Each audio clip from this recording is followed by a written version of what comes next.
Today, we're talking about this one. I got another one of these prints. Before we start this video, these are excellent prints. This one, if you haven't already noticed, is covering my book 13, the Change one. I haven't had the chance to get it framed yet, but so I thought I'd blue tack it onto this, just as if it were framed. But that's The Departure, the book we're reading today.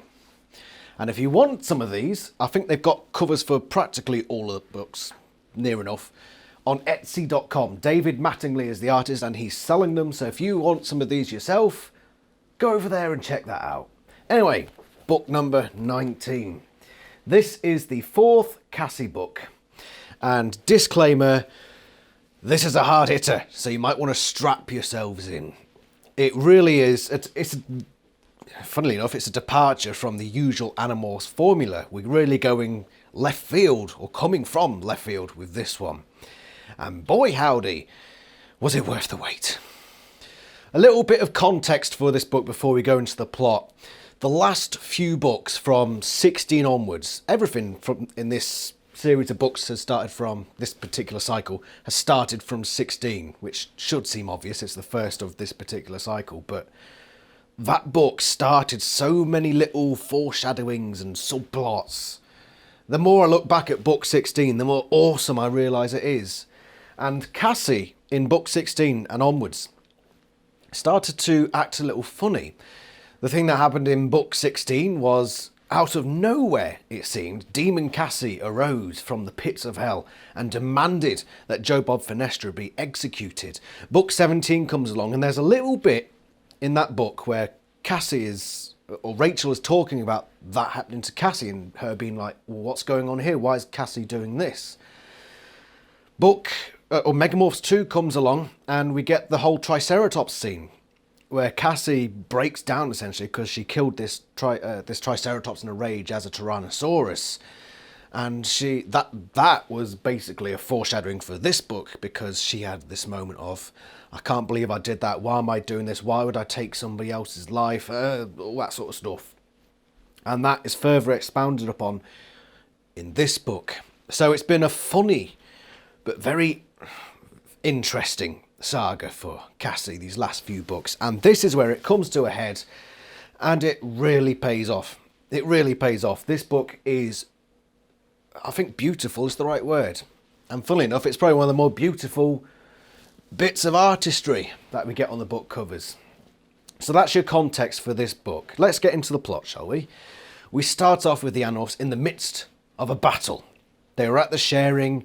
Some woman was being dragged off, so Jake, for whatever reason, decided this one person being dragged off to see Visser 3 is worth us risking everything, really. Which is funny, considering how the rest of the book comes across.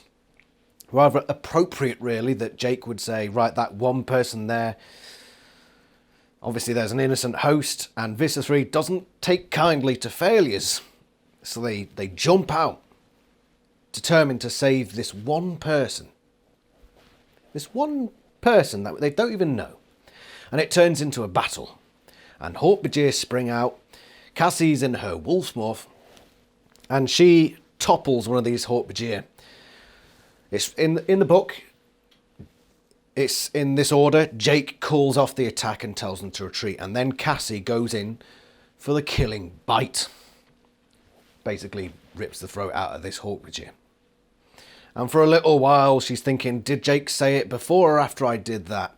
We learn later on, pretty soon actually, that Jake gave the order and then Cassie applied the killing attack. And this brings up a very similar emotional response to Cassie that we saw in the last book, which was Megamorphs 2 in the Time of Dinosaurs. And she really went off the deep end this time, and she just straight up quits. She quits the Animorphs. The Animorphs are down to 5, or as the books will put it, 4 Animorphs and Axe. But Cassie quits because she says, I don't... In fact, let's read it. Cassie starts off by basically listing off how the different Animorphs react after a battle, and I think it's important that she does this. So page 7. Okay, everyone, let's get out of here, Jake said wearily. He's always depressed after a battle. 7 of them, 6 of us, and we ruled, Rachel said. She's usually up, almost giddy after a battle. Tobias is silent, as he usually is after a battle. You already notice all of these sentences end with the 3 words after the battle. So they're obviously trying to put a point across here. Except for Marco. Oh, no, it does happen. So Marco looked for a joke. You know, I was gnawing this Hawkbajir's arm and I just kept thinking mustard. It would go so much better with mustard. Marco jokes after a battle. And before. But the jokes afterwards are always kind of strained. Axe calmly wiped his tail blade off on the grass as we walked. And I said, I'm never doing that again. Yeah, it was not a smart fight, but hey, we won, Rachel said. No, I mean, I'm never doing that again, I said. Never. I quit. I quit this stupid war. I quit the Animorphs. And she walks off. So it's very interesting because prior to her saying she's done, it's almost like she's looking at all the other Animorphs and seeing how it's affected them, this battle. Jake, depressed because he knows he's making these decisions that's causing this trauma. Tobias is silent. I think that's just the way he normally is anyway, so not sure about that one. Rachel is giddy and excited, which Cassie, I think she's expressed it a couple of times now, where she dislikes this side of Rachel because they are opposites. Cassie hates it, but Rachel always seems to be really filled with adrenaline and rushed from it. I don't think she appreciated Marco's joke either, because she, as we'll find out, was pretty severely affected by killing this Hawkbajir. So as soon as this battle's done, for Marco to be joking about it, it's almost like the whole, how long after an event can you make a joke? Like you couldn't make it, I think South Park did an episode where it's like 23 years, maybe not, 12 or something like that, because there was a big thing about, oh, we can joke about 9/11 now. So obviously too soon from Marco, according to Cassie. And Axe just calmly wiping his tail blade off on the grass. So Cassie is looking at all of this and thinking, what am I doing here? Is this what I want to be doing? And she quits. The Animorphs find Cassie at her barn, which is closing down. It all comes at the same time for Cassie, and it puts her into a bit of a strange state where it's basically depression. So she gets home and her dad says, we've lost funding for the barn. We're going to have to close it. Cassie then, later on, goes into the barn and she's taking care of the animals, but she's thinking to herself, why am I even bothering? You know, what have I got anymore? I've given up everything. I've lost everything. Given up the Animorphs, the thing that had taken over her head so much recently, and now basically her hobby, the animals thing, also going. The Animorphs find her, and there is a series of different reactions from the other Animorphs. At first, they're trying to say, yeah, you'll get over this, you know, come back when you're ready. But when Cassie insists that she's done, Marco and Rachel get very angry, and even spit a few insults her way. And this is where we're starting to see the characters really coming to the forefront. And this book is completely character based. It is utter character stuff. And I think that's what makes it so great. The characters are all firing on all cylinders.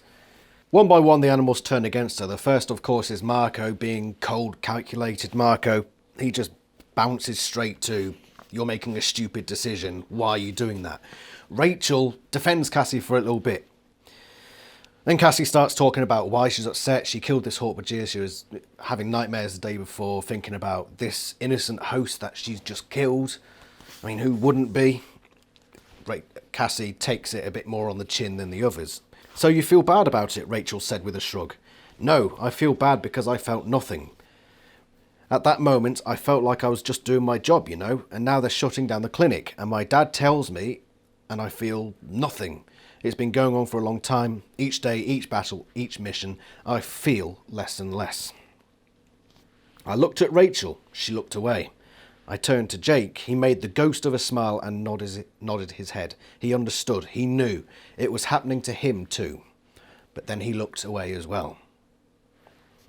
I spread my hands, open, helpless. I can't not feel when there's violence. I can't not care about living things. I can't be like that. Marco laughed a short, brutal laugh. Fine.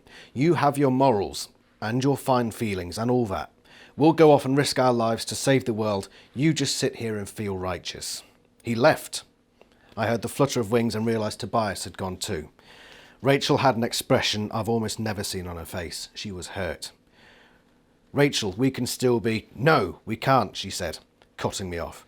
See, you've just said the whole world can drop dead so long as you, Cassie, don't have to end up turning into me, she stormed from the barn. I should have said something. I am reading a lot because I think it's very important that I read a lot of this part to you. I should have said something, but it was true. It was true. I didn't want to turn into Rachel. There we have that bit. Jake and I were alone. He looked down at the ground. Don't morph, he said. If you're not an animorph, don't use the power. I won't. You want to. You will want to, he said. But if you do, you run the risk of getting caught. Those risks are acceptable if you're going to help us, but if you're not in the fight anymore, you can't use the weapon. Jake, badass! Jake is brilliant in this book. He's been good the last few books, more often than not. But there, he's like, yeah, you're not with us anymore, don't use it. No questions asked, just don't. Like it, Jake. It's understandable, both sides of this, why Cassie would feel she doesn't want to part in this. At the end of the day, it's her choice. It's her choice if she doesn't want to fight or not. You know, they're not forced into this. But from Rachel and Marco's point of view, it's them that she's helping to protect as well. It's the entire human race. It's their family and friends. Cassie is just going to say, I have my principles, and because of my principles, I'm not going to help. And you understand, especially when you consider Mark and Rachel's personality, why they'd be so enraged by that, because they're putting their lives at risk. They're not, as much as they, on the surface, may put it across, they're not enjoying the killing. We've seen it before. They don't like it. Rachel gets a bit of an adrenaline rush from it, but we've seen her regret before. Marco just makes jokes and that's how he copes with things. It can appear cold and ruthless on the surface, but deep down he does feel these things. They're going through the same things as Cassie, and yet they're still going ahead and doing it. Why? Because they're trying to save the people that they love. And they're making that personal sacrifice. And to see Cassie turn around and say, I can't do this anymore, I'm not willing to make this sacrifice. It does enrage them. And it's understandable why. Tobias doesn't say much at all, neither does Axe really. He's not even in that barn scene. And Jake almost comes across as disappointed. There's been a thing for a while, since pretty much the start, between Jake and Cassie. Sort of not quite lovers. Sort of. But Jake has, almost like Mark in a way, become a bit more cold. A bit more ruthless. Ever since, funnily enough, Book 16, that most pivotal of books. Cassie takes her... Well, firstly, she senses somebody watching her. Turns out somebody is. Next day, she goes out on her horse to go clean some water trough. And she sees this girl, little ginger girl, green eyes. She's being chased by a bear. And so she jumps over the fence with her horse, manages to swipe the girl from a tree that she's hanging from before the bear can get to her. And they rush through the woods and they end up getting knocked off by a branch and falling into a river. They wake up a little while later and the girl she's woken up first and she wakes Cassie up. Turns out this girl is called Karen and she's a controller. And she said that she's been following Cassie, who tries at first to put on the act of, I don't know what you're talking about. But Karen believes her to be an Andalite because she's seen her morph and she followed her. Eventually she starts to feel that Cassie was human. It takes her a little while to get past the Andalite thing, but it becomes quite clear later on. Cassie and Karen have to decide what to do now. They're in the middle of nowhere as far as they're concerned. The river winds around, so they can't really tell which direction they need to head in. Really, Cassie, you should just be... If you can see which way the river's flowing, you could probably hazard a guess as to where everything else is, but whatever. I think there's a pretty funny line. Page 34. I'm not exactly an expert on wildlife, Wilderness survival tactics, Cassie says. Do you not remember the last book, Cassie, where you made T-Rex sandals? I wouldn't call you an expert, but you're pretty damn good. Don't, undermine yourself. For quite a few chapters, we're just following Cassie and Karen as they're talking to each other. And there are a few interesting lines. So on page 37, I don't know what you are, Karen said, sorry. Not for sure, that's why I followed you. See, everyone knows there's a band of Andalite warriors here on Earth. It makes sense that they would try to pass as humans, but everyone also knows that no Andalite can stay morphed more than 2 hours. And I've seen you in this human morph for more than 2 hours at a time. I know you're not an Andalite who's been trapped in a morph because you've morphed that wolf the other night. So that leaves two possibilities. Either you're an Andalite who has somehow figured out how to defy the 2 hour time limit, or what some of us have suspected for some time is true. There are humans who can morph. So once again, we get a Yerk saying, we all suspect that it's humans and not Andalite bandits. The only person who doesn't seem to have this suspicion is supposed to be the commander of this lot. The brains of the operation, Visser 3. He's dead certain that these are Andalite bandits. But as Karen just says there, and as we've seen plenty of other times in the previous books, the other Yerks are like, nah, it's humans. It's got to be, innit? There's another interesting little line that I just want to throw in here just in case of future reference. We haven't seen Jarahami and Ket Halpak since book 13. We haven't heard anything about the three Hork-Bajir. In fact, I don't think it was until this book that they even mentioned. Well, I think book 15 actually, Eric mentioned them. But Cassie says something unusual here. Talking about Karen and how she could tell Cassie's secrets to the Yerks. They would learn of the hidden colony of free Hork-Bajir up in the mountains. Now, when you hear the word colony, do you think of Jarrah and Ket? Do you think of a husband and wife? Do you think of a mating pair?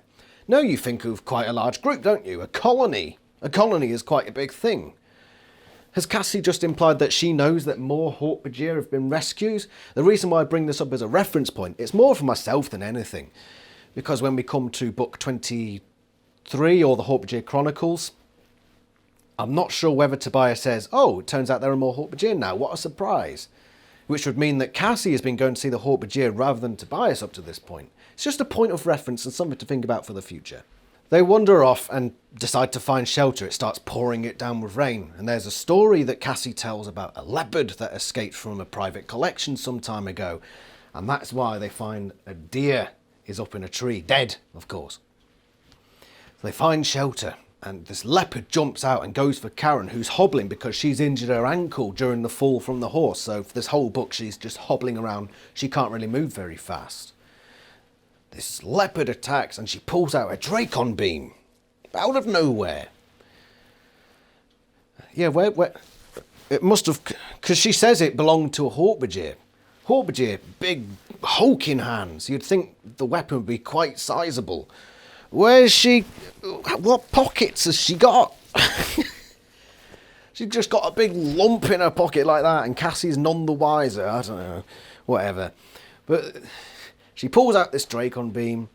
It's a glancing blow on the leopard, and then she drops it, and then, because it's dark, I think, maybe, they don't find it, they don't locate it. Pfft. At least not till, they don't look for it, basically. But there's a weird part, page 34, where we get another case of speed morphing, like in the TV series. Done! We get it here. Karen, listened to me, crawled towards me. She was trembling, barely able to pick her face up out of the mud. She kept her eyes glued to the leopard. Her green eyes seemed huge, shining out of the mud that covered her face. The leopard watched her with intensity of a predator. Then it looked at me. It was unsure, worried. It was seeing things it had never seen before. And skip a paragraph. And then the leopard thought there was this curious second creature, the one whose scent was changing. And then a couple of sentences later, she's morphed wolf and attacks. So if you read this leopard is staring down this girl. And just as it leaps, Cassie's fully morphed. So the wolf was staring at this girl for a solid minute. It just seems like speed morphing again to me. It started to happen a lot. I think part of the problem with the last few books, say like 5 or 6, is that the authors have gotten a bit lazy when it comes to the small things, like the speed of morphing, like DNA trances and whatever have you. It just seems very loose at times. And I think it's more, as usual, for plot convenience, which is a shame. Thankfully, it doesn't happen too much in this book. It's just a couple of little instances. There is one major bit at the end that a lot of people will put down to plot convenience, but we'll get to that in due time. Funnily enough, this leopard attacks 3 times during the course of this book. And I just want to point out, page 79 is where it happens the second time. And once again, it's a terrible trope of saved at the last minute, because once again, like last time, the leopard pounced and then Cassian and Wolfmoss just intervenes just at the right time and knocks the leopard away. This time round, the leopard's leapt at Karen's neck and is about to bite down, and an osprey comes and rakes the eyes, hitting it away. It's just like, come now, please. That little bit comes after Cassie and Karen have been walking again. Now, we're going to skip those bits and save it for the end where we come to the messages, which is going to cover the main plot points at this point. So they've walked off again. They're getting closer to what they think might be civilization. And that's where the leopard attacks again. Marco jumps in just at the nick of time and saves them. And they scare this creature off. And then Marco is very curious as to what's going on here. Why is Cassie now demorphing from wolf back to human in front of this girl? What's going on here? Cassie, why are you being so stupid?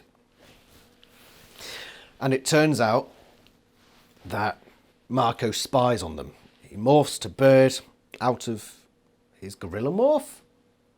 So he went for a few morphs at this point, didn't he? He uses his bird hearing to listen in on a conversation between Cassie and Karen. And he quickly finds out that this was a Yeerk, and that Cassie has revealed their secrets, and he's rightfully pissed. Rightfully pissed. And he's like that, what's going on? And then Cassie makes a strange decision. She starts to morph wolf. She gets halfway through her morph. I believe the way it's written, it's because she wanted to be able to fight off Marco if he tried to stop her. Comes up beside Karen, puts her ear to hers, and Slug goes from yah to yah. Marco is very irritated at this point because he knows that she's halfway through a morph, she's going to be able to morph quicker, and if she's got a Yeerk ahead, she might attack him, so he flies away to spread the news to the others. So now Cassie is a controller. What happens then? Marco goes off to tell the others. Cassie, or Aftran, because I haven't mentioned yet, the Karen girl had a Yeerk inside her head. The Yeerk was called Aftran. I forget the number.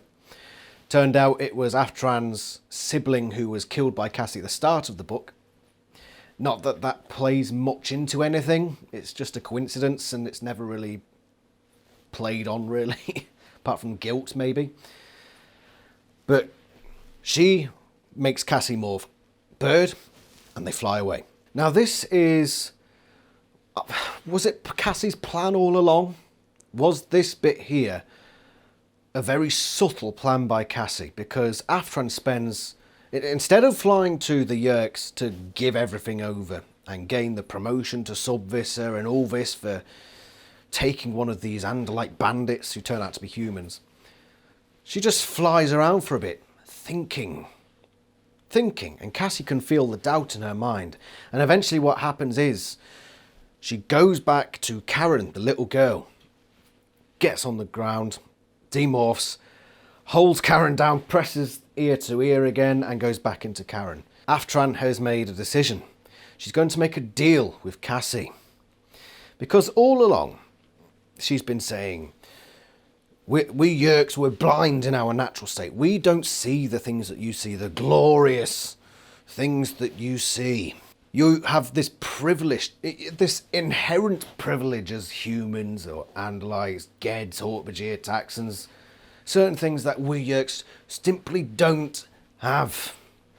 So who are you to tell the Yeerks that we can't also have a share of that? One might say, an equal distribution of privilege.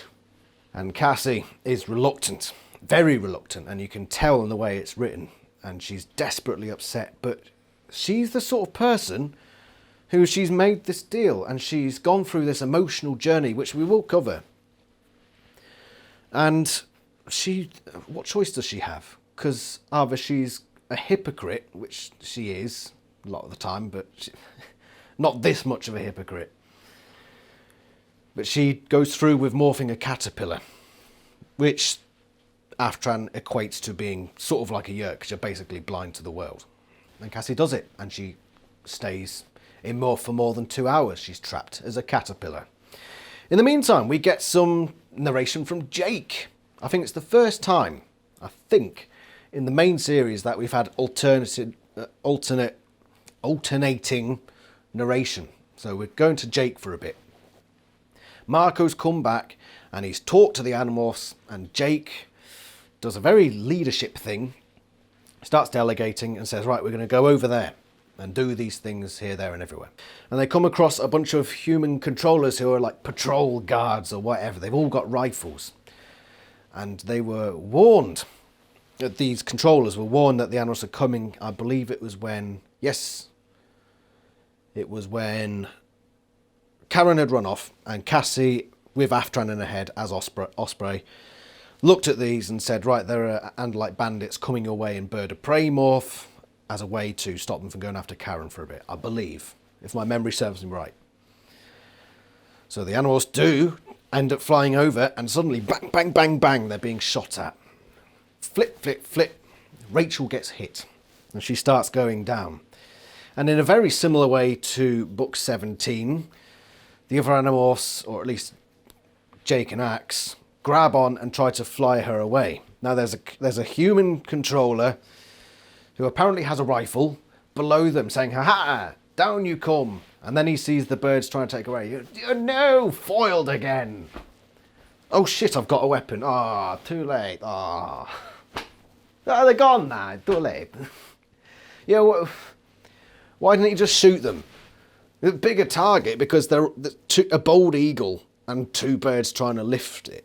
And he's just stood there like, well, I hope they get down to the ground sometime soon, because I can't do shit else. Yeah, just little convenience that the one time it would be useful to shoot at these birds, the guy doesn't shoot. As soon as they get away, they start shooting again. Deary, deary, deary. But they eventually find Aftran, who's still in the body of Karen. And they go into the field. And it turns out Cassie is now Caterpillar. And Aftran says, yep, it's done. You're too late. Standard to their nature, Rachel and Marco are like, just fucking give her here. We will fucking knock her block off and all this. And Axe is like, I will knock her block off so long as Prince Jake gives me permission. And Jake just holds everyone back a bit and just examines this situation. He knows that there's no rush. He just looks at it for a while and decides, well, on the one hand, this is a serious risk. We've got a Yeerk here who knows us. On the other hand, Cassie sacrificed what is essentially her life for the safety of this one girl. Why would we take that away? Surely the obvious thing to do would be to, as they did with Jake in Book 6, take her to that log cabin and tie her down for 3 days.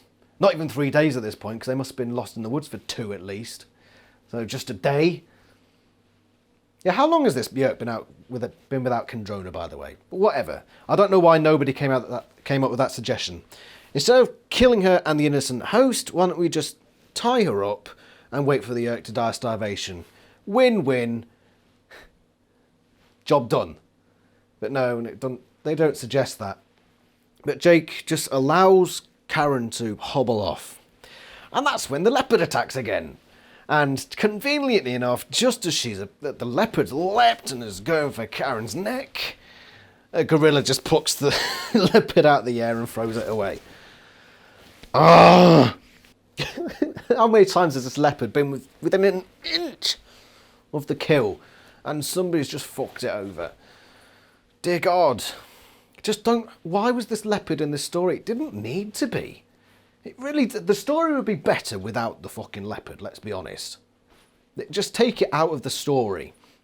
It's just an irritation and a way to shovel plot conveniences into the book. Jake lets Karen leave.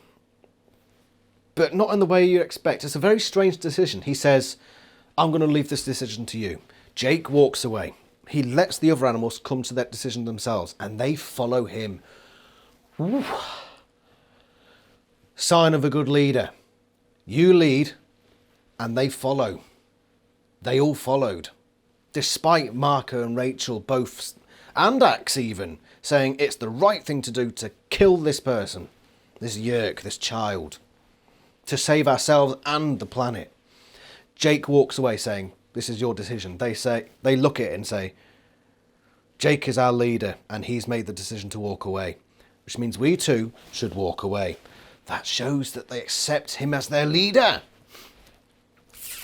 Good on you, Jake. Fucking good on you. Love it. And then the big controversial part of this book, if you could call it that, the Chrysalis. So they take Cassie as a caterpillar and put her in the parents' garden. And they look after it because they think, well, why not? And she forms a chrysalis, which of course is the cocoon. And then a few days later, she hatches from this cocoon. I believe the right word is hatches. Comes out this cocoon, this chrysalis.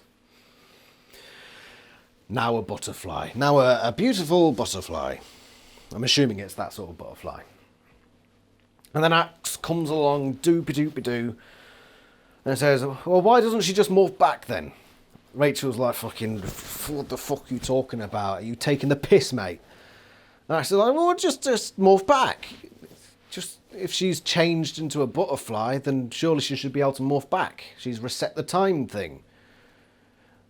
Jake's, get that fucking butterfly. And then from there, we can assume Cassie demorphed.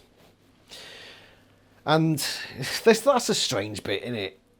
Is that how it works? I've never looked into the DNA change between caterpillar and butterfly, if there is such a thing.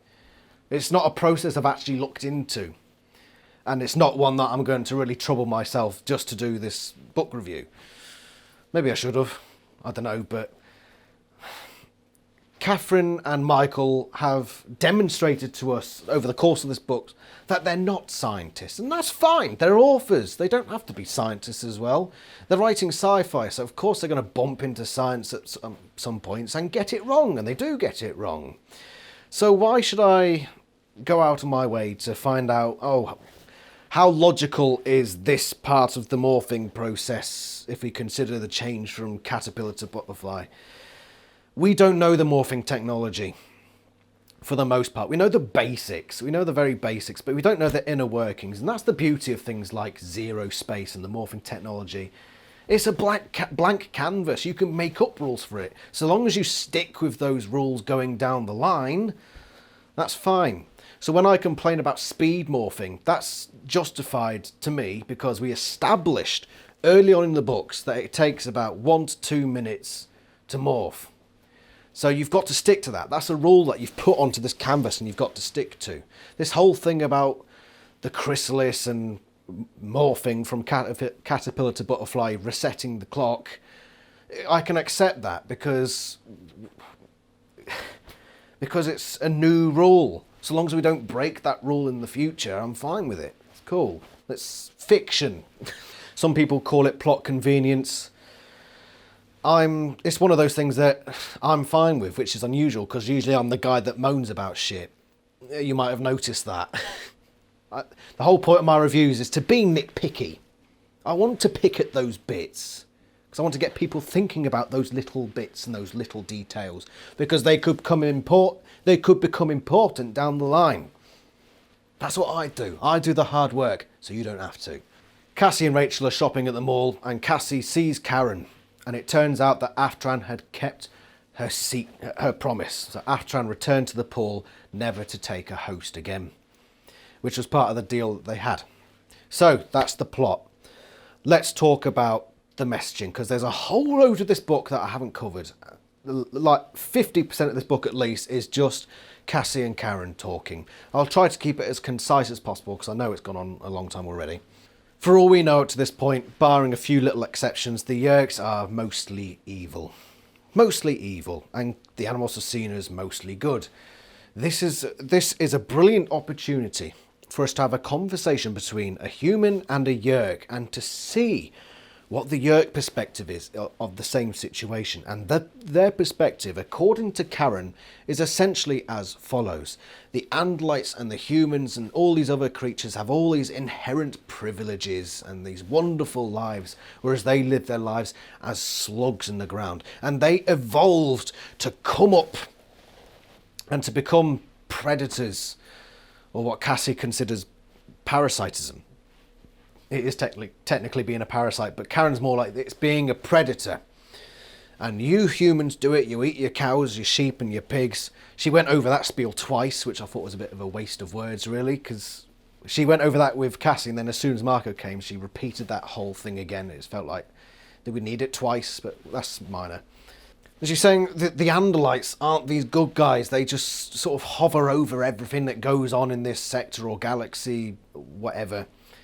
Just keeping everything as they like it. They don't like these uppity Yeerks coming up and causing a stir. They don't like that, according to Aftran. Aftran just wants to see the world and to see the gloriousness of it, somewhere like planet Earth. And in a way, it's understandable. You see it in modern politics. I hate to bring it up again, but there are people out there who think that we're just born inherently worse off than other people. Therefore, we demand that the system be adjusted to fit our needs so that we become more equal. That's essentially what the Yeerks are saying. You know, we are born without the power of sight. We're born in these pathetic little bodies. Whereas you all gallivant around the universe, fucking spring your step and la-dee-da. We want some of that. And who cares if you have to sacrifice something so that we can get that? We're going to do that. And the Andalites don't like it. They don't like us uppity Yeerks trying to do that. So that's the Yeerk position. And it's, in a way, it adds a lot of nuance to the Yeerk's position. And this is a very important book in that regard. And going forward as well, because I'm pretty sure Aftran comes back in quite a big way later on. Cassie's point of view is that, yeah, you were born that way. I was born this way. That's just the way it is. We can't just change everything to make everyone equal, because then you're making people suffer. You're just born the way you are, and sometimes you just have to accept that and work with what you've got and try to make the best of it. So those are our two worldviews clashing there. And it's so interesting to see how they come to the compromises they come to. It is so interesting. I think what's the important message behind this book is the following. At the start, Cassie says she doesn't want this fighting anymore. She wants peace. She wants that peace. And she thinks that the way to get it is to just cast the Animorphs thing aside, step out of the fight. By the end of this book, she realises that you can't just sit back and peace will just come out of nowhere. You have to work for peace. Peace, it doesn't just fucking grow out of the ground. Peace comes from hard work, perseverance. And that's what Cassie learns at the end of this book. So that's why she doesn't give up the fight. That's why she rejoins the Animorphs, because she wants to work for those moments of peace. She calls it that little moment of peace, that one little peace between two people. And it was worth it. And that's why she rejoins the Animorphs at the end. And I think that's the reason why Aftran didn't turn them over to the Yeerks is, I'll go back to it. The part where Cassie deliberately becomes a controller. It was never mentioned in the book, but I'm thinking that she did it on purpose because she knew that she was either going to turn this person, make them think differently, or they were doomed regardless. Because she would not kill this innocent child that is the host. So Cassie's thought process, I think, was, I have to convince this person to change their ways. I have to do it. And what better way to do it than to just let that yurt come into my head and see it all? Because, but put it this way, what's a better way of me putting my point across? Me trying to explain it to you and perhaps saying things that I didn't want to say, or forgetting something, or that person having full access to what's going in my head and my thinking and my reasoning. Cassie lets Aftran into her head so that Aftran sees what Cassie thinks, what Cassie truly believes, and that she desperately does want that peace, and she will do anything for it. And Aftran sees that and thinks, oh shit, she genuinely means it. And she sees she feels what Cassie feels, essentially. She gets the full Cassie book open in front of her. And Aftran changes her mind. I think this book is very relevant, not only for today, but of all time periods. It's about communication and coming to compromise through that communication, being open with people, being your true self in front of other people, talking. This whole book was them talking. Enemies from complete opposite sides of the war spectrum. Complete enemies. And all they did was talk. And they found peace. Even if it was just between those two and not between the major factions, just between those two, they found peace by talking and being open and honest with each other. That is a message and a fucking half, if ever I've heard one, especially in today's age. So if you take a lesson from this book, be it this: talk to people.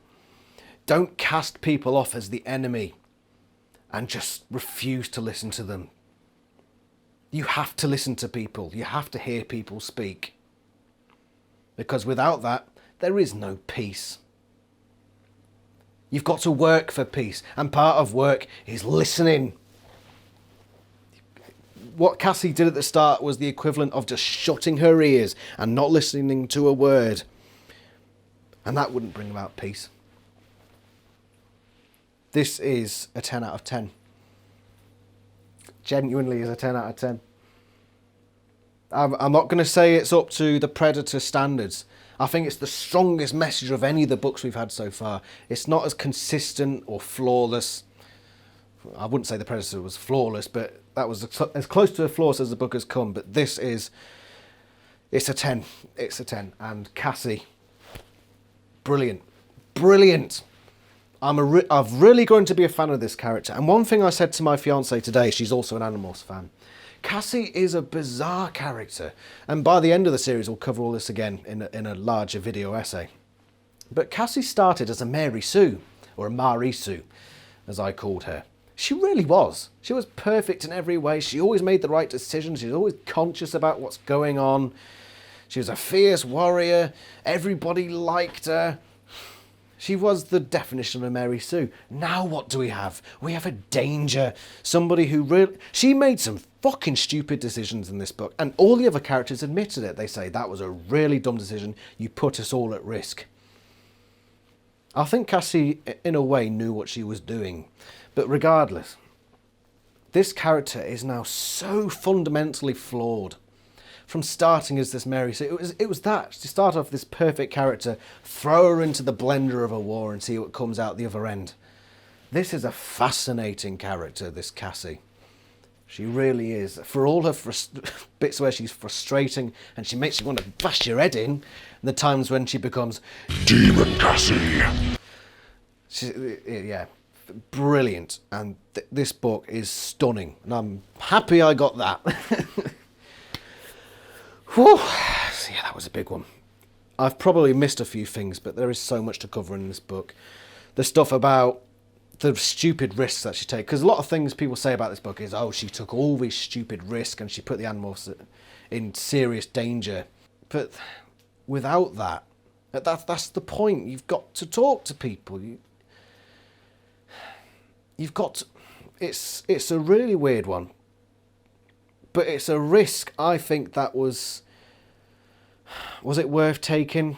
It could have gone horribly wrong. It could really have gone horribly wrong. And in hindsight, if that had happened, you'd say that was a stupid thing to do. It's all about principle, and it's a thinky one. Go think about it yourselves. It's one that I will probably be thinking about till the end of the series. I won't stop thinking about this. It is complicated. I can't just cover it all in this video. It's just so deep. I told you it would be. So keep thinking on it and take the lessons from this one, because it is a truly spectacular book. Anyway, I've waffled on long enough. There's the American cover, by the way. Next book, if you think it's going to get, any less intense, we've got the David Trilogy coming up. And it's been a while since I've read the David Trilogy, but my God, the stories are coming thick and fast now. We're getting into real dense Animorphs territory now. If you like fan fiction, go check out my fanfics. This is number 55. I've just completed 64. This is the interrogation. Link to read those is in the description. We have an Animorphs Discord. We talk all things Animorphs. Link is in the description. Thank you very much for watching. It's been a fun one. A very, very emotional one as well, really, isn't it? See you next time. Ta-ra.